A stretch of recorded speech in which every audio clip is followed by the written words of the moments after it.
in life, man, it's, a very peculiar and very interesting thing. We live in this world where there's religion, science, anti-religion, occults, cults, secret societies, and the funny thing about all these things, right, is they all hold a grain of truth, right? A grain in which you are to dive into these things and pick out what is true by correlating it to something else that is true, right? So what do you hold dear in your heart? As a religion, that's what's true, right? Hold that true and guide yourself along that religion with other religions. That's how you gain information of this world and where we're at and how we got here. There's a scripture in the Bible that says, "Do Israel's fall, nations got rich," right? And I always, I was taught that meant money.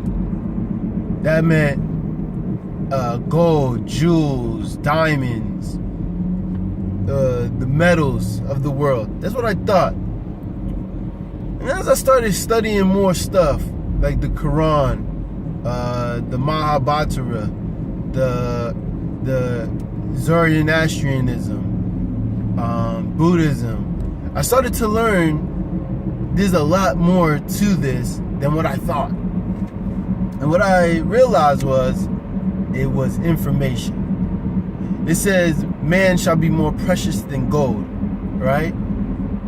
You look at the slave trade, it tell you that they say that the Wall Street was built off of slaves, right? People were money, right? People were commodities, right? So when you start to use that and guide yourself through these books, just little things, you don't have to assume that all of it is true, right? But have your grain, have your suspicion, and treat everything as true. And then as it becomes more unlikely, leave it to the wayside.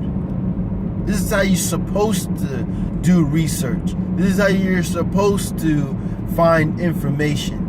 This is how you're supposed to grow as a spiritual or a mental human being, right?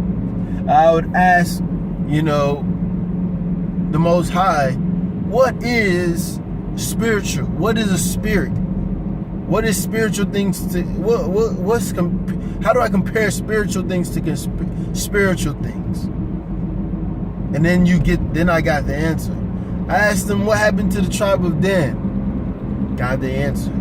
It's because I knew that the answers would be given to me as long as I asked and I seeked diligently for it. And when I say diligently, I don't go to the library and read tons of books. I just read the books that is before me, and the information shall pop out as I ask it. It might be a week, might be 2 weeks, might be a year. But I always remember those questions, and then those answers get answered. Those questions get answered. This is how I know that there is a Most High.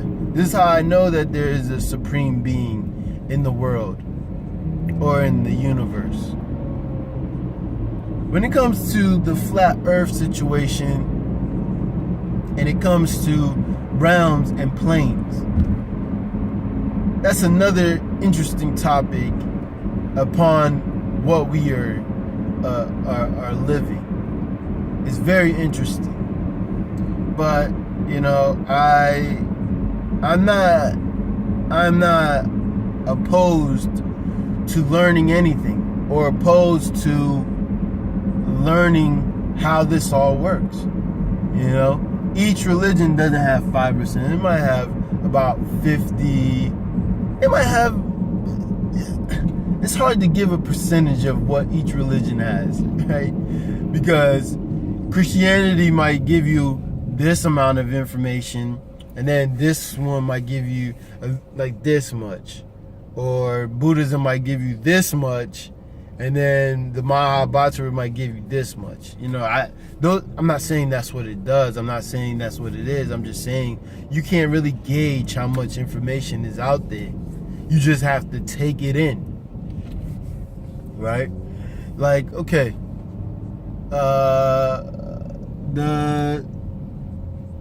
the philosophy or the thought that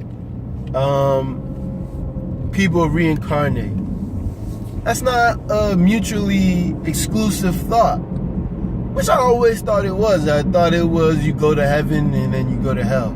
It wasn't a exclusive thought to one particular race or religion. And it was only based off of what they knew from particular other beings. See, now, there's this way of life. You rack up good deeds or you rack up bad deeds. Where you go in your afterlife is based off of what you've done and how you've done it and how you interacted with others, right? So you could go to the next plane of existence with being righteous, and you could go to the next plane of existence not being righteous. But the plane of existence that you go to is based off of your righteousness, how right you are. Righteous is your right standing with God. How did you interact with God? How did you try to learn about God, which is everything, right? God is the birds. He's the grass. He's the trees. God is not even a he. God is God, right? God is. You know what I'm saying? That's why he says, I am. That's why it's a hard concept for certain people to really grasp. It's not a hard concept for those that really understand the intricacies of the creator force. The creator force is what makes everything that is. So when you read the Lost Book of Enki or about the Anunnaki, you're not reading about beings that are claiming to be God. You're reading about the acceptance of you into the creator, into the creation of life. You're not reading the servitude or the slavery that you had to go through as a human. You're reading the creation and the acceptance of you into the realm of life. That's what this is. And the only reason that we're at the lowest level of form of being right now is based off of intellect and control. Everybody on this earth can be on the next level. Everybody, white, black, Chinese, Indian, Samoan, whatever you are, you can be on the next level. But you had to be guided there. And that's what Israel's main purpose is. But they don't know, a lot of Israelites don't know that's their main purpose. It's not to say, oh, the white man is evil and that we need to destroy him. No, those that create evil and those that are evil of a particular race, any race, will be destroyed because they don't bring substance to this plane of existence. They bring destruction and they destroy the construct of enlightenment, right? What is enlightenment? That's what you have to start to look for. You can't say this person has truth and this person doesn't. You can't say I have truth and nobody else does.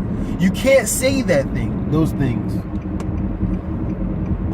If you ever notice, right, when you read books, it doesn't go around diminishing other people and other beings of this planet, right? What it does is it judges everyone according to their actions, right? Or their plane of existence in their mental realm, right? So if you are part of a particular demographic which is destroying and doesn't see a way of growing or adding to this plane of existence that we're in, you're going to be destroyed. It's that easy. It's that easy. And that next plane of existence, once you get destroyed, is not where you're going to be with others of the same plane that you're in now when they die. You're not going there. You're going to another place where you have to do this again until you learn from your mistakes. You're not going to remember it, but you're going to suffer through the mistakes that you implemented on this earth. You get what I'm saying? So that's how it works. It doesn't work where man just goes into hell and then he's there for thousands of years. No. You stay where you're at, and then you have to suffer through the consequences of your actions from before. You don't go into a butterfly, you don't go into a dog, you don't go into anything else. You always stay what you are.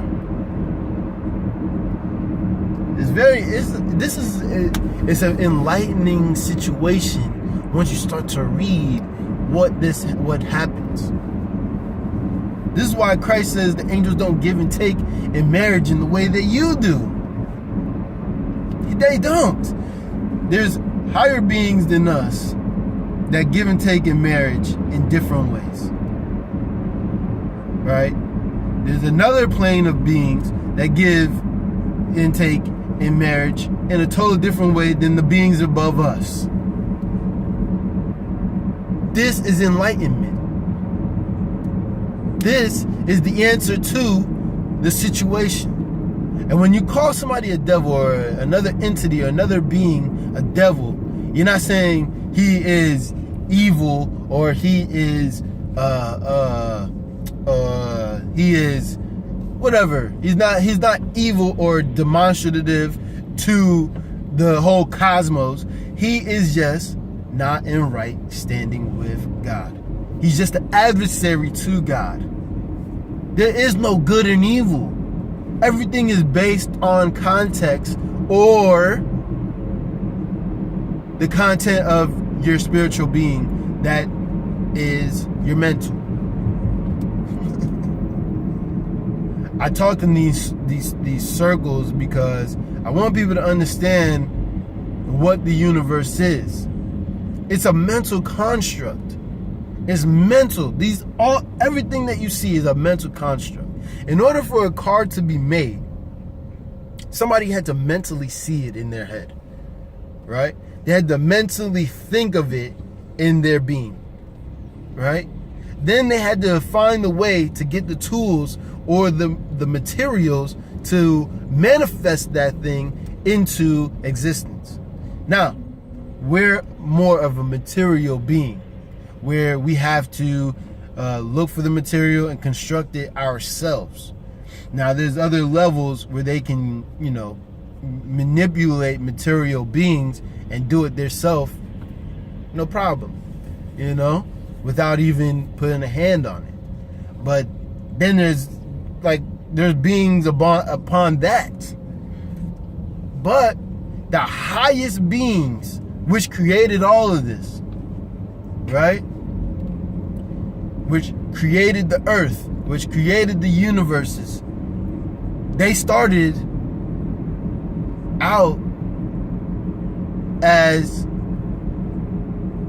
I would say one of us, but I'm not too sure of that. So I don't want to say that.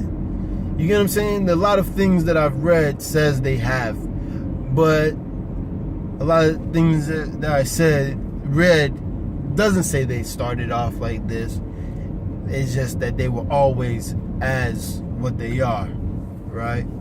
So, that still remained to be seen. I haven't seen anything that corroborates or aligns with that particular topic.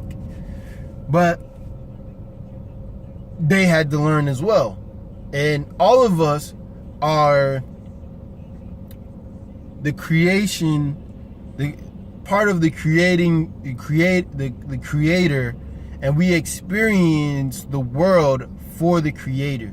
And as you experience the world and you create the world or the universe or the galaxies or the different planes of existence, it gets more intelligent and it becomes better, right?